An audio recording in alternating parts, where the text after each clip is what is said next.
In the year 2007, a team of scientists have discovered the existence of many parallel universes. A probe from Earth is soon deployed by the US government to reach one of these worlds called Adelpha. Minutes after landing, an intelligent life form damages the probe. On Earth, an unforeseen backlash of energy is created by this action, and the result is a constantly growing black hole, which threatens the very existence of our planet. Cutter Slade, a U.S. Navy SEAL commander, is charged with the safety of 3 scientists who have been chosen to travel to this new world. His assignment is to locate the probe and make sure the scientists complete their job in time.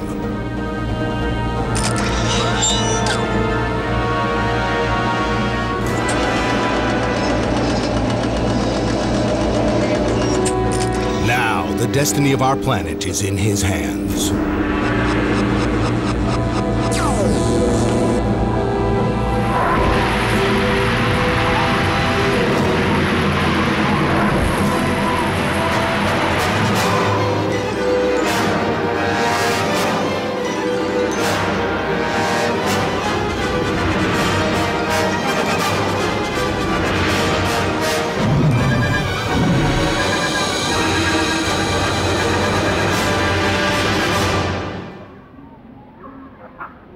Excuse me, but who are you? Cutter Slade, the guy from Outcast. What are you doing here?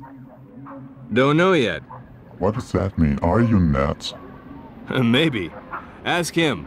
I can see only you. Sorry. There, go ahead, ask him. Excuse me, sir, but what is this Outcast? Outcast is the first video game that really tries to be an interactive movie. Not only have we tried to play with movements, with shapes and animation at all levels of the game, but above all, we gave it intelligence.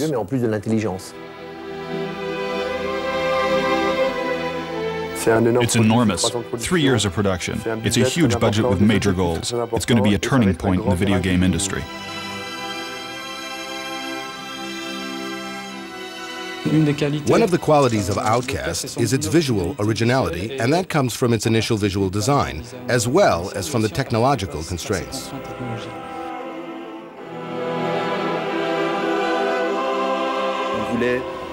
Together with Frank and Eve, we wanted to give the game a richness and a depth. And that meant mixing lots of different technologies, a multidisciplinary approach.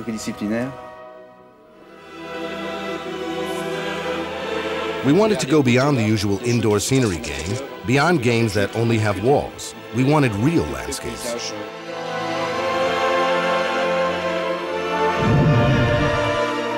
The key word for the graphic designers was realism. At the beginning, the 5 worlds were built with 128 different tiles. So the important thing was to link them and match them up for 3D continuity. All the technology developed for the game gives a lot of advantages for the on-screen display of fine details. We chose to go for high-quality, realistic details right from the start, so we tried to vary as many things as possible to avoid tedious repetitions. The voxel technology appealed to us immediately because it would allow us to deal with almost infinite landscape complexity. We wanted a quality of rendering that wasn't available with traditional technologies. And once we put the environment and everything together, we were like, hey, that's Cutter, there he is, alive and kicking. That was the outstanding moment. In the early stages, someone was in charge of sketching out the characters on paper. I know that for Marion, for example, I had a lot of fun adding them up. I made almost 200 roughs.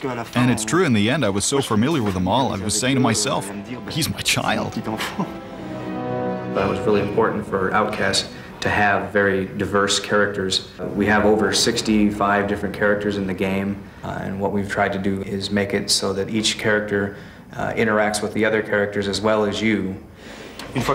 Once the character research was over, the drawings were scanned. And once that was done, the modeling artists used them to create a 3D polygonal model. In the beginning, I used splines to follow the artist's lines. Then, I use a technique that allows me to build polygons following the splines. And finally, when the modeling and the skeleton are done, we can start working on texture mapping. In fact, for some of Outcast's characters and objects, we also use bump mapping. I'll show you how it works on this t-shirt. Here's the traditional texture map, and then we add the bump. And here it is. And this technique allows us to add various information, creases on the clothes, wrinkles, muscles, and so on.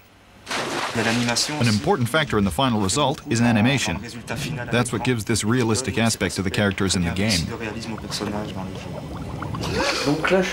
Now I'm dressing up for motion capture. I'm placing sensors on my body. The sensors are detected by the computer, which will translate my movements to on-screen animation. I'm really lending my muscles to Cutter.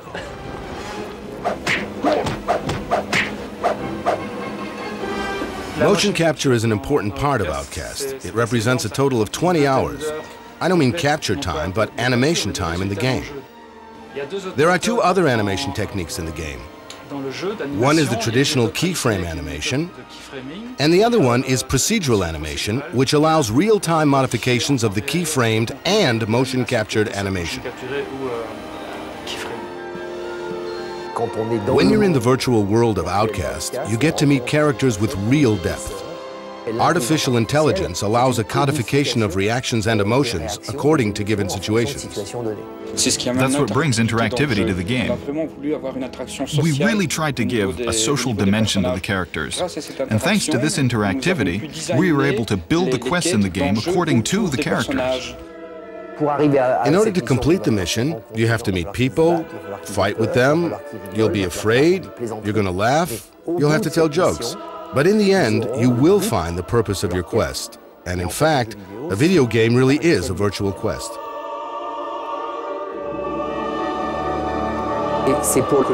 And so, to give the player some references, we created a strong script like in a movie.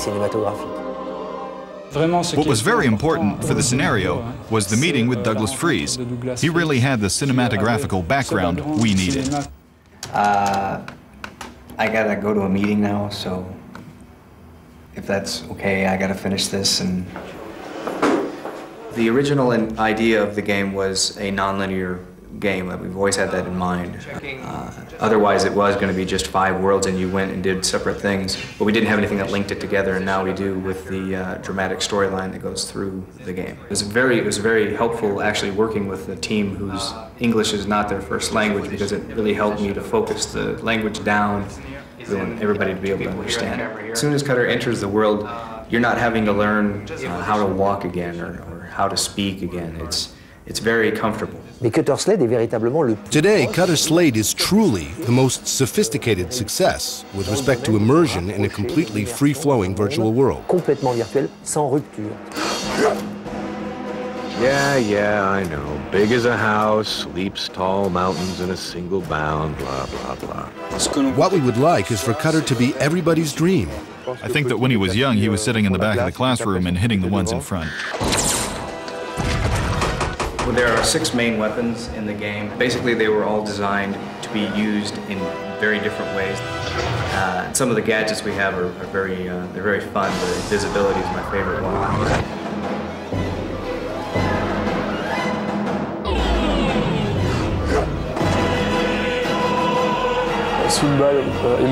When a bullet whizzes past, you can really hear the sound moving with it. That's called environmental audio. Inside this house, you hear the corresponding resonance. And now, if we go outside, the same sound has a different color.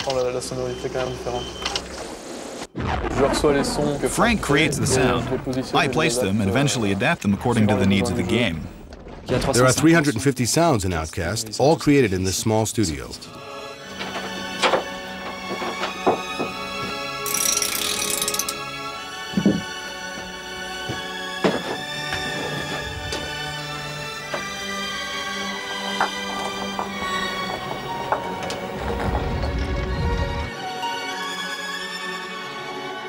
All the voices, all the screaming, every character sound is performed by a corresponding actor. We cast female voices and male voices, tried to give them an accent, tried to make them act older, younger, etc. What you gonna do? Charge me for smoking? Cutter? Well, I reckon he's a joker. The music gives the game a real action-adventure movie side to it. So we worked with the composer and recorded the score with the Moscow Symphony Orchestra. The mix of music in Outcast is a large mix, a varied mix of some classical elements, some very exotic or esoteric elements. Something esoteric is when you're in the city world, it's sort of a Middle Eastern, very exotic sort of landscape. So the way I create an exotic landscape musically is I use an instrument called the duduk, which is an Armenian instrument. In the forest world, I use African percussion, talking drum, djembe, African congas.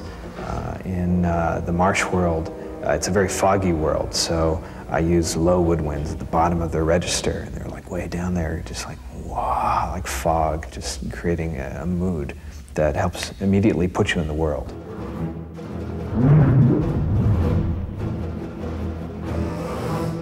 Infogram's motion marketing team has been working with the development team of Outcast right from the start of production. We've started with upfront marketing, made a lot of focus groups, consumer testing, and we tried to implement the features of the game according to the results of these focus groups. The second step was working on a strategic platform worldwide. From the beginning, we knew that it would be a flagship for the group, so we've decided to aim at two targets, the hardcore gamers community and the mass market. Our objective in terms of sales is huge, and to help us and to help the territories reach this objective, we've decided to spend $3 million US. Outcast will be in the forefront everywhere. Specialist magazines, cover-mounted demos, internet sites, in promotions, contests. We will have a lot of trade advertising. And last but not least, you will find Outcast also in movie theaters, which is quite exceptional for a PC game, with the 30-second commercials linked with the super Hollywoodian production.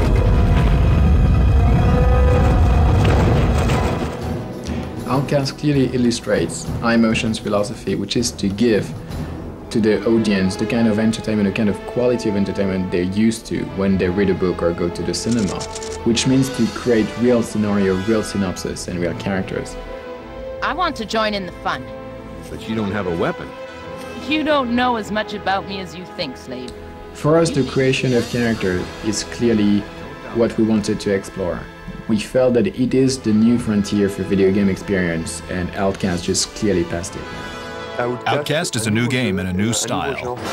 We want video games to go one step further. The game is centered on four main axes: beauty, wonder, realism, and immersion. The overall quality of what we got in the end is well above our hopes at the start. Outcast is a super production, but it will go further.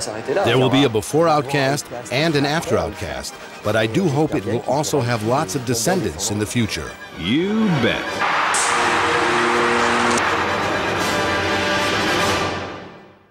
Et voila! A new entertainment concept.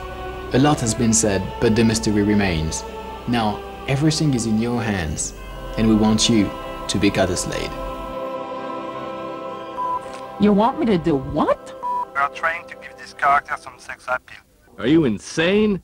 I love it. This is great. I just can't do this. You keep smiling.